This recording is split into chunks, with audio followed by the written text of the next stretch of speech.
अस्सलाम वालेकुम। आज पाकिस्तान साइंस क्लब की बनाई हुई टेलीस्कोप 150-750 के बारे में हम बताएंगे कि इसको किस तरह से इस्तेमाल कर सकते हैं, इसकी स्पेसिफिकेशन के बारे में और इसके ज़रिए आप क्या क्या देख सकते हैं। तो सबसे पहले बात करते हैं इसकी स्पेसिफिकेशन। ये टेलीस्कोप जो है ये न्यूटोनियन रिफ्लेक्टर टेलीस्कोप कहलाती है, यानी इसमें मिरर इस्तेमाल किया गया है और ये मिरर का जो साइज़ है वो 6 इंच है, यानी कि 150 mm।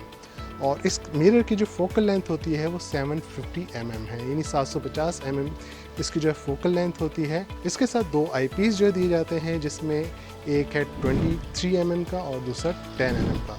इसके साथ जो है आप बार्लो लेंस भी इस्तेमाल कर सकते हैं और दूसरे कैमराज वगैरह आसानी के साथ इस्तेमाल कर सकते हैं। इस टेलीस्कोप का जो फोकसर है वो रैक पेनियन गियर पे मुश्तमिल है और इसको इस्तेमाल करना काफ़ी आसान है और ये कंप्लीट मेटल का है, एल्युमिनियम मेटल का जो बना हुआ है।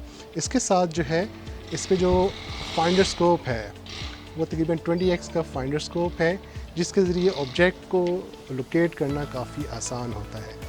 तो अब इसको आसानी से जो है इसकी मूवमेंट और एल्टीट्यूड मूवमेंट और एज़ीम्यूथ मूवमेंट को आसानी से हम कंट्रोल कर सकते हैं और ये बहुत ही ज़्यादा आसान है। बिगिनर लेवल यानी को फॉर एग्जांपल आप फर्स्ट टाइम इसको यूज़ कर रहे हैं तो इसको इस्तेमाल करना इंतहाई आसान होता है। अब हम बात करते हैं कि इसको कैसे इस्तेमाल किया जाए। जैसा कि आपको पता है कि इसके साथ 23 mm का और 10 mm का आईपीस है।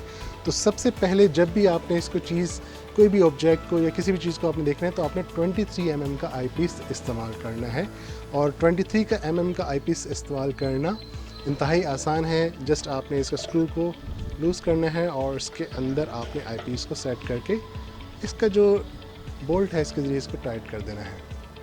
दूसरे नंबर पे कोई भी ऑब्जेक्ट है वो हमें इसके अंदर उल्टा नज़र आता है, क्योंकि जब हम आसमान की बात करते हैं तो आसमान के अंदर चाँद तारे बेशुमार चाँद तारे मौजूद होते हैं। और इन चाँद को हम उल्टा देखें या सीधा देखें इससे कोई फ़र्क नहीं पड़ता। तो इसलिए जो है अमूमन लोगों का सवाल आता है कि इसके अंदर सारी चीज़ें उल्टी नज़र आती हैं। तो बेसिकली ये फल्की दूरबीन है, फल्कियाती दूरबीन है, एस्ट्रोनॉमिकल टेलीस्कोप है। तो एस्ट्रोनॉमिकल टेलीस्कोप के अंदर जो है इस चीज़ को जो है इग्नोर किया जाता है, इस चीज़ के ऊपर फोकस नहीं किया जाता कि चीज़ें हमें उल्टी नज़र आएँ या सीधी नज़र आएँ। दूसरी बात कि इस टेलीस्कोप के अंदर जो है जब भी फॉर द फर्स्ट टाइम आप इसको यूज़ कर रहे हैं, जब आप देखने की कोशिश करेंगे तो कोई भी ऑब्जेक्ट को लोकेट करना थोड़ा सा मुश्किल होता है। तो सबसे पहला काम ये होता है कि आपने फाइंडर स्कोप के अंदर किसी चीज़ को ऑब्जेक्ट को लोकेट करना है।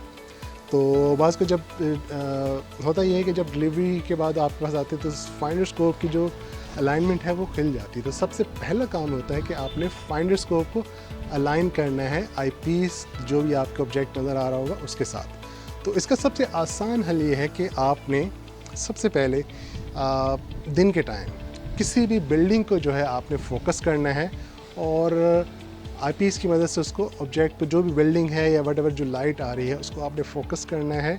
और उसके बाद इस फाइंडर स्कोप के यहाँ स्क्रूज जो लगे हुए हैं, इन स्क्रू को आपने एडजस्ट करके चीज़ों को जो है वो लोकेट करना है। तो चलिए हम इसको जो है एक एक्सपेरिमेंट्स के साथ करके देखते हैं। सबसे पहले जो है आपको, जैसे मैंने कहा कि हमने क्या करना है, हमने इसको अलाइन करना है, यानी इसके फाइंडर स्कोप को और इसको आईपीस को अलाइन करना है। तो पहला स्टेप ये होगा, जैसे फॉर एग्जाम्पल मेरे सामने ये लाइट नज़र आ रही है, इस लाइट को मैं अपने आईपीस की मदद से जो है एडजस्ट करूँगा और उसके बाद जब मैंने लाइट को इस आईपीस के साथ जो है एडजस्ट कर दिया,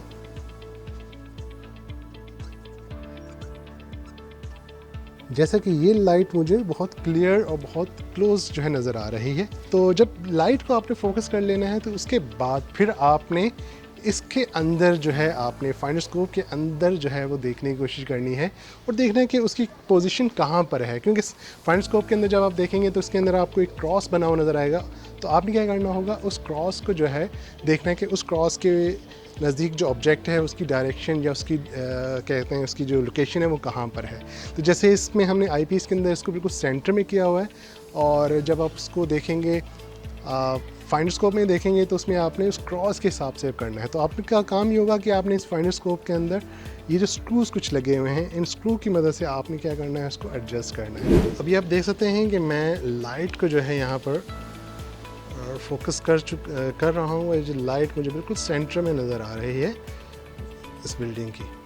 तो नेक्स्ट स्टेप ये होगा कि नेक्स्ट स्टेप मुझे अपने फाइंडर स्कोप के अंदर इसी लाइट को देखना है और देखना है कि इसकी लोकेशन क्या है, और उसके बाद फिर मुझे इस फाइंडर स्कोप में जो ये डिफरेंट नट्स लगे हुए हैं, इन नट की मदद से मुझे जो है इसको अलाइन करना है और उसको सेंटर में लेकर आना है।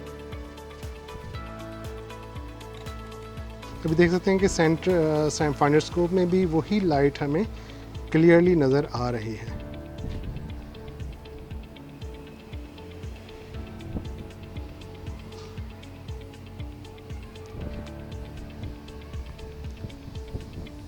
जब ये चीज़ अलाइन हो जाए तो उसके बाद फिर आप किसी भी आसमान में कोई भी ऑब्जेक्ट है, कोई भी प्लैनेट है, चांद है या नेबुला है या कोई भी स्टार है, उसको आपके लिए देखना बहुत आसान हो जाएगा। और इस तरह से जो है आप जब अलाइन कर लेंगे तो फिर आपने इसी फाइंडर स्कोप के अंदर देखते हुए आपने जो भी आसमान में जो भी स्टार है या कोई जैसे प्लैनेट है, उसको आप फाइंडर स्कोप में आपने लोकेट करेंगे तो सर्च करेंगे, यानी फाइंडर स्कोप में देखने के बाद फिर आप आईपीस जो है 23 mm का आईपीस लगाएंगे, और 23 mm आईपीस के बाद ऑब्जर्व करने के बाद आप 10 mm के साथ लगाएं, और इसके साथ फिर आप, अगर आपके पास बार्लो लेंस है तो ये 3x का बार्लो लेंस इसके साथ बहुत अच्छा काम करता है, तो आप बार्लो लेंस भी आप इसके साथ लगा सकते हैं। अब बात आती है कि इसके अंदर हम क्या क्या देख सकते हैं और इसकी मैग्नीफिकेशन पावर कितनी होती है।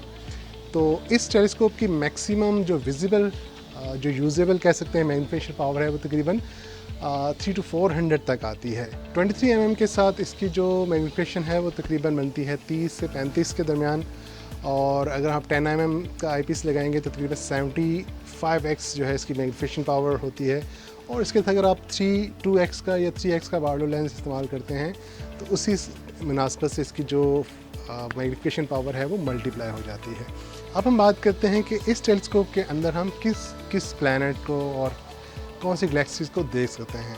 तो अभी तक कराची में रहते हुए हमने जो है इसमें जो प्लैनेट्स हमने देखे हैं, सैटर्न, उसके रिंग आपको नज़र आ जाएंगे, जुपिटर के मून, और जुपिटर के अंदर जो धारी हैं वो भी नज़र आती हैं क्लियर। मार्स जो है वो मार्स क्लियर नज़र नहीं आता, बहुत फेंट सा नज़र आता है क्योंकि उसका साइज़ कंपैरेटिवली छोटा है। तो उसके साथ जो है जब हम बात करते हैं ओराइन नेबुला इसके अंदर जो है कराची में रहते हुए भी हम देख चुके हैं, और बल्कि जब आप लाइव देखते हैं तो फेंट से जो बादल हैं उसके जो कहते हैं स्ट्रक्चर है, थोड़ा उसकी शेप है, कुछ हद तक हमें नज़र आती है, लेकिन जब आप एस्ट्रोनॉमी कैमरा लगा कर जब आप देखेंगे तो वो काफ़ी क्लियर और कलर भी नज़र आते हैं। तो कराची के अंदर रहते हुए मैंने कुछ दिन पहले मैंने कुछ फुटेज ली थी, वो भी मैं वीडियो के लास्ट में जो है आपसे शेयर करता हूँ। इसके साथ जो है ये तीन जो कराची के अंदर, क्योंकि इतनी ज़्यादा लाइट पोल्यूशन है, इसके बावजूद भी जो है हम ओराइन नेबुला को देख सकते हैं, और इसके साथ एंड्रोमेडा गैलेक्सी है वो भी इसके अंदर हम देख सकते हैं। अगर आप किसी ऐसे एरिया में हैं जहाँ पर लाइट पोल्यूशन कम है तो वहाँ पर ये आपके जो दूसरे जो ऑब्जेक्ट्स हैं जैसे गैलेक्सीज वगैरह हैं उनको भी आप इसके ज़रिए देख सकते हैं। इसके साथ एक और चीज़ इम्पोर्टेंट है, क्या हम इसमें सूरज देख सकते हैं? बिल्कुल सूरज देख सकते हैं, लेकिन सोलर फिल्टर के साथ। बिना सोलर फिल्टर के साथ जो है सूरज को देखना, अगर आप देखेंगे तो डेफिनेटली वो आप परमानेंटली ब्लाइंड हो जाएंगे। तो हम कतन रेकमेंड नहीं करते कि आप सूरज को इसके ज़रिए देखें, भले वो सूरज निकल रहा हो या ग्रूब हो रहा हो। जब भी आपने सूरज को देखना है तो जो solar filter, standard solar filter आते हैं, उनको इस्तेमाल करते हुए आप सूरज को देख सकते हैं। फिर रह गया चाँद के कुछ शॉट्स हैं जो मैं भी एंड में शेयर करूँगा। चाँद बहुत क्लियर नज़र आता है, इसके जो क्रेटर्स हैं वो बहुत क्लियर नज़र आते हैं। तो चाँद कह लें कि बहुत क्रिस्पी और बहुत ही खूबसूरत इमेजेस जो है हम इसके ज़रिए ले सकते हैं। जब मैंने फ़र्स्ट टाइम चाँद को देखा था अपनी बनाई हुई टेलीस्कोप से, तो मेरे मुंह से एक ही अल्फाज निकला था, सुबहान अल्लाह।